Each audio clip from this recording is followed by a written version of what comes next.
ایک گاؤں میں ماجو نام کا ایک آدمی رہتا تھا۔ وہ گاؤں کے ذمہ دار کے پاس کام کرتا تھا۔ ایک دن ماجو کام پر نہ آیا۔ ذمہ دار نے سوچا ماجو نے تو آج تک کام سے چھٹی نہیں کی، مگر آج اس کو کیا ہوا کہ وہ کام پر نہیں آیا۔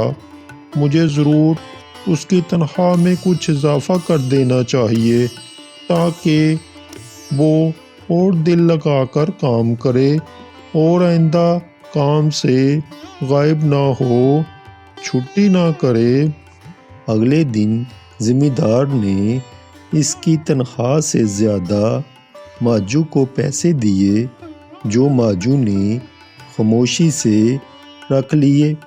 لیکن کچھ دنوں بعد ماجو دوبارہ کام پر نہ آیا۔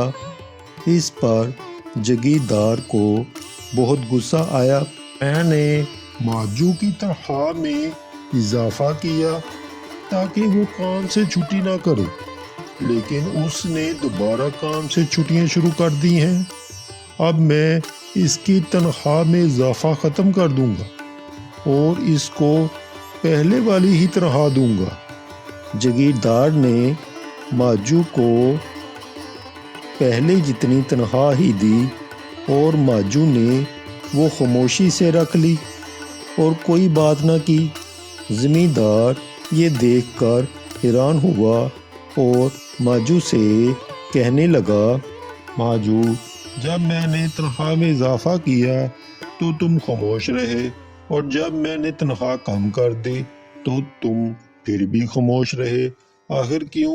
کچھ بولتے کیوں نہیں؟ ماجو بولا، چودھری صاحب، جب میں نے پہلے دن غیر حاضری کی تو اس کی وجہ یہ تھی کہ بچے کی پیدائش ہوئی تھی، اور آپ کی طرف سے تنخواہ میں اضافے کو میں نے وہ رزق خیال کیا جو وہ اپنے ساتھ لے کر آیا، اور جب میں دوسری مرتبہ غیر حاضر ہوا تو اس کی وجہ میری ماں کی وفات تھی، اور آپ کی طرف سے تنخواہ میں کمی کو میں نے وہ رزق خیال کیا جو وہ اپنے ساتھ واپس لے گئی۔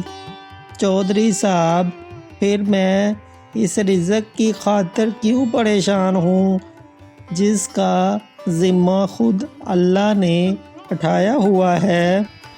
میری کہانی پسند آئی ہو تو میرے چینل کو like, subscribe, share and comment ضرور کریں۔ شکریہ۔ اللہ تعالیٰ آپ سب کو دونوں جہانوں کی خوشیاں نصیب کرے، آمین۔